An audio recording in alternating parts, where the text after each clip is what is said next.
பிரம்மன் படைத்தான் உனையே வண்ணமயில் போல வந்த பாவையே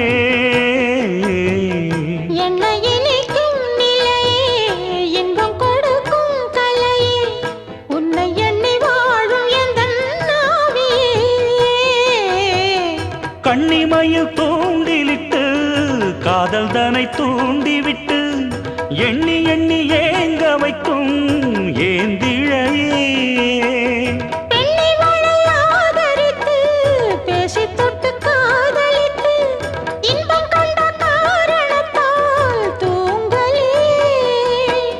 சொல்லி சொல்லி ஆசை வைத்தேன் துடியிடையில் பாசம் வைத்தேன் பூமர பாவை நீயடி இங்கு நான் பாடும் பாமர பாடல் கேளடி.